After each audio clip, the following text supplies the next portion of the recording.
Topic is ACBT, the active cycle of breathing technique. Basically ये active cycle of breathing technique होता क्या है कि जो हमारे लंग्स है, लंग्स की जो एयरवेज होती है उसको क्लियर करने का एक प्रोसीजर होता है, जो करते हैं कि जो हमारे लंग्स के अंदर जो म्यूकस है, जो उसकी सिक्रेशन है या जो स्पूटम है, उसको जो ये लूज करने का कोशिश करता है। लूज करने के बाद उसको 3 फेजेस में बेसिकली ये उसको रिलीज करता है। और अगर इसके नेक्स्ट पॉइंट में देखें तो ये जो है it is also called with the name of the airway clearance therapy. अब देखते हैं फेजेस के रिगार्डिंग। जो फर्स्ट फेज ऑफ ब्रीथिंग होता है वो बेसिकली रिगार्ड करता है of the relaxation of the airway, और सेकंड फेज जो होता है इसका वो बेसिकली थोरेसिक एक्सपांशन एक्सरसाइज होता है। It help to get the air behind the mucus, यानी कि जो हमारे एल्वेओलाई के अंदर म्यूकस है, जो स्पूटम है, उसको बेसिकली वो निकालने का काम करेगा। जो थर्ड फेज होता है वो बेसिकली होता है हफिंग का फेज। हफिंग फेज की अगर बात करते हैं तो ये बेसिकली एक्सपायरेटरी टेक्निक होता है जो हमारे म्यूकस को आउट करेगा लंग्स से through the ventilation mechanism. ACBT का इफेक्ट होगा उसकी स्टडी अगर हम लोग करते हैं तो बेसिकली ये क्या करता है, लूजन and clear the secretion from the lungs. जो हमारे लंग्स के अंदर जो सिक्रेशंस है, जो भी स्पूटम और म्यूकस का, उसको बेसिकली लूज करने की कोशिश करेगा। सेकंड नंबर पे होता है इसके अंदर इंप्रूव करता है हमारे लंग्स के वेंटिलेशन को, और साथ ही साथ थर्ड पॉइंट अगर देखें तो improve the effectiveness of cough. जो कफ हमारे एल्वेओलाई के अंदर था उसके इफेक्टिवनेस को ये कम करेगा। लेकिन अबाउट द इंडिकेशन, इंडिकेशन की अगर बात करते हैं तो बेसिकली इंडिकेशन होता है कि जो पोस्ट सर्जिकल कंडीशंस होते हैं, जो रिब्स के फ्रैक्चर है, उस कंडीशन में हम लोग ACBT टेक्निक का यूज करेंगे। अगर बात करें यानी कि पुअर एक्सपांशन वाले में भी यूज कर सकते हैं, स्पूटम डिटेंशन में यूज कर सकते हैं, सिस्टिक फाइब्रोसिस ब्रोंकाइटिस में यूज कर सकते हैं इसका, या फिर अगर कोई भी condition Audible rattling in the Airways है उस कंडीशन में, या फिर सच अ जो आप देख रहे हैं इसमें, इस इंडिकेशंस के फॉलो पे ACBT टेक्निक हम यूज करेंगे।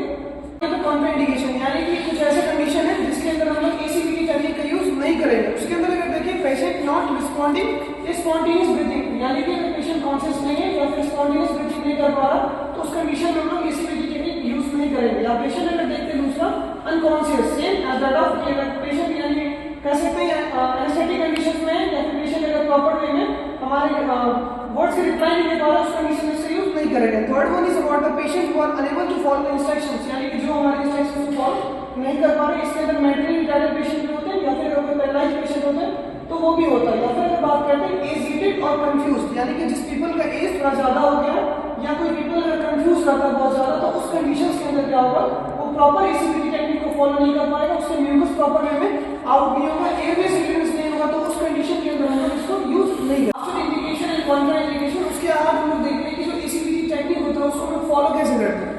अगर पूरा डायग्राम के बेसिस पे देखें तो सबसे पहला इसके अंदर हमको देखने को मिलता है ब्रीथिंग कंट्रोल करना होता है। ब्रीथिंग कंट्रोल करेंगे, उसके बाद 3 to 5 डीप ब्रीथ हम परफॉर्म करेंगे। डीप ब्रीथ परफॉर्म करने के बाद वापस हमें ब्रीथिंग कंट्रोल करना है। ब्रीथिंग कंट्रोल करने के बाद 2 to 3 हफिंग करना है हमें। हफिंग करने के बाद फिर वापस ब्रीथिंग कंट्रोल। उसके बाद क्या होगा, जो हमारे म्यूकस है या जो स्पूटम हमारे लंग्स के अंदर जो एल्वेओलाई से निकल करके आ रहे हैं from the collector ventilation mechanism के थ्रू, उस पे हम लोग देखेंगे कि कफ कैसे बाहर आता है। हमने चार्ट देखा, उसके बाद अभी देखते हैं हम लोग की जो वे ऑफ परफॉर्मेंस है, यानी कि ACBT टेक्निक को हम लोग कैसे परफॉर्म करेंगे। अगर कोई COPD कंडीशन वाले पेशेंट है तो उसके लिए हम लोग क्या करते हैं कि ट्राइपॉड ACBT करते हैं, या फिर ट्राइपॉड जो है PLBT को परफॉर्म करते हैं। तो जो ट्राइपॉड ACBT और ट्राइपॉड PLBT होता है वो बेसिकली एक टाइप का ब्रीथिंग मैकेनिज्म होगा, जिसके अंदर पेशेंट जो होता है हमारे बेसिकली सीटेड पोजीशन में रहेंगे, जो चेयर है उस पर। इसका डिमॉन्स्ट्रेशन हम लोग वीडियो के लास्ट में आपको बता देंगे कैसे, किस तरह से हम लोग इसको परफॉर्म कर रहे हैं। अगर इसकी बात करें तो सबसे पहले हमें रिलैक्स ब्रीथिंग को परफॉर्म करना होता है। आफ्टर दैट डीप ब्रीथिंग हमें लेनी होगी एटलीस्ट 4 टाइम्स। उसके बाद जो हमें रिलैक्स ब्रीथिंग करनी होगी, और हफिंग का जो मैकेनिज्म रहेगा वो भी 2 टाइम होगा। फिर उसके बाद हम लोग देखेंगे कि ये जो टेक्निक होता है it can reduce the shortness of breath by increasing the oxygen saturation and the patient will more relax. ये चीज कहना चाह रहा है कि जब ये मैकेनिज्म हम लोग परफॉर्म करेंगे, इससे क्या होगा कि हमारे लंग्स के अंदर जो ऑक्सीजन की कैपेसिटी है, उसकी जो सैचुरेशन है वो बढ़ेगी, तो जिसकी वजह से हमारा लंग्स रिलैक्स भी होगा और पेशेंट जो है ज्यादा रिलैक्स फील करेगा as compare to other conditions.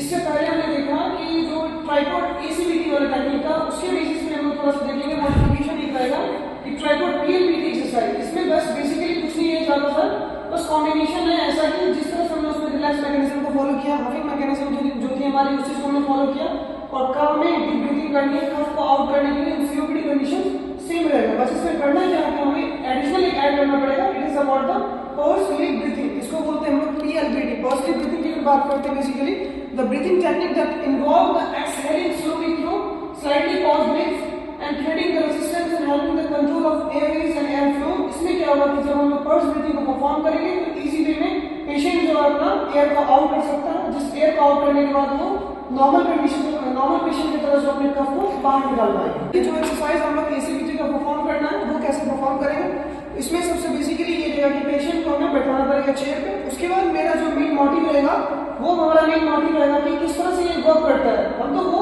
आगे वाला जब हम लोग डेमोन्स्ट्रेशन आपको बताएंगे प्रैक्टिकल फॉर्म में तो आपको पता चलेगा। बाकी अभी हम लोग बेनिफिट देखते हैं।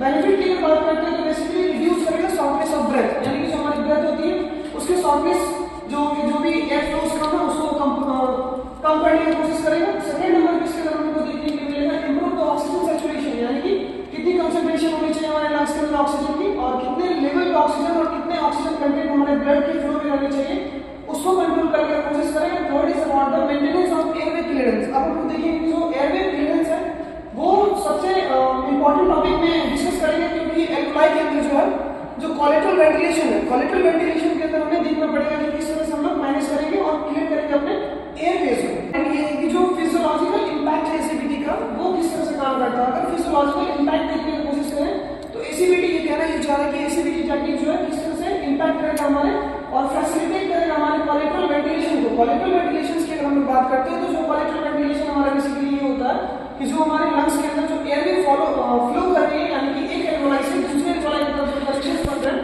तो वो किस तरह से एयर को फ्लो करवाता है उस चीज के रिगार्डिंग बेसिकली वहां पे ये होता है कि जो हमारा एयर फ्लो करेगा वहां पे विद हाई रेजिस्टेंस हाई होने का मतलब है कि जो नॉर्मल एयर फ्लो कर रहा है वो नॉर्मल वे में फ्लो नहीं करता, क्योंकि वहां पे जो पासिंग का मैकेनिज्म होगा वो थोड़ा सा कॉम्प्लेक्स होता है, रेजिस्टेंस वहां पे बहुत ज्यादा होती है एयर फ्लो का। बेसिकली ये इनएक्टिव फॉर्म में रहता है हमारा कोलेटरल वेंटिलेशन।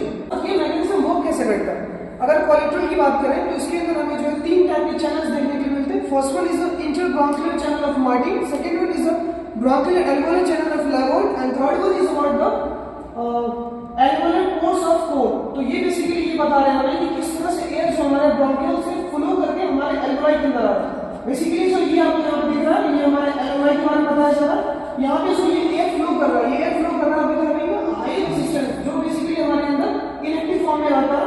तो वो सबसे पहले जो इंटरब्रोंकियल चैनल ऑफ मार्टिन को क्रॉस करेगा, वहां के बाद जो ब्रोंकियल एल्वोलर चैनल ऑफ लैवॉर्ड को क्रॉस करेगा, उसके बाद वो वापस हमारे एल्वोलाई के अंदर आएगा। यहाँ पे जो भी म्यूकस प्रेजेंट रहेंगे उस म्यूकस के बैक से, यानी कि अगर यहाँ पे म्यूकस प्रेजेंट है तो म्यूकस के पीछे से वो एयर आएगा। म्यूकस के पीछे से जब एयर आएगा, जब हम भी कफी मैकेनिज्म को फॉलो करेंगे तो वो म्यूकस जो है एल्वोलर पोर्स ऑफ कोर इसके प्रोसेस के बेसिस पे जो ये दूसरे एल्वोलाई के अंदर आएगा और वापस रिटेंशन मैकेनिज्म जो फॉलो करेगा, यानी कोलेटरल वेंटिलेशन वाला, उसके थ्रू जो ये दूसरे हमारे ब्रोंकियल के द्वारा वापस बैकवर्ड मूवमेंट करेगा। और बेसिकली देखें तो एसीबीटी टेक्निक जो है मोस्ट इंपॉर्टेंट फिजियोलॉजिकल इंपैक्ट दिखाता है हमारा कोलेटरल वेंटिलेशन के अंदर, क्योंकि कोलेटरल वेंटिलेशन जो होता है इसी के बेसिस पे हमारा जो नॉर्मल एयर फ्लो है वो वर्क करता है। एयर फ्लो अगर लंग्स की देखें तो एयर फ्लो नॉर्मल बेसिस पे क्या रहेगा, from one alveoli to other alveoli resistance work कर रहा है। रेजिस्टेंस वर्क करने का मतलब नॉर्मल ये इनएक्टिवेट रहेगा।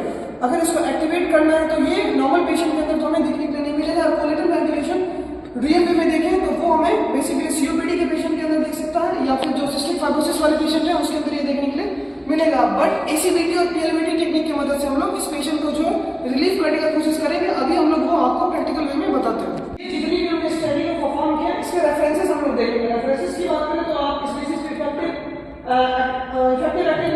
एक्टिव साइकिल ब्रीथिंग के बेसिस पर उसको देख सकते हैं, या फिर जो टूल बॉक्स में बता रखा है आपको टेनिस टूल बॉक्स, इसके ऊपर भी आप इसके रेफरेंसेस को फाइंड आउट कर सकते हैं। जो हमने रेफरेंसेस इस प्रेजेंटेशन को बनाने के लिए हमने यूज किया एसीबीटी के अंदर, तो हमने ये दो रेफरेंसेस लिए। आप अदर ले सकते हो, बट इसके थ्रू जो आप एसीबीटी टेक्निक को किस तरह से हमें यूज करना और सीओपीडी पेशेंट के अंदर या सिस्टिक फाइब्रोसिस पेशेंट के अंदर एसीबीटी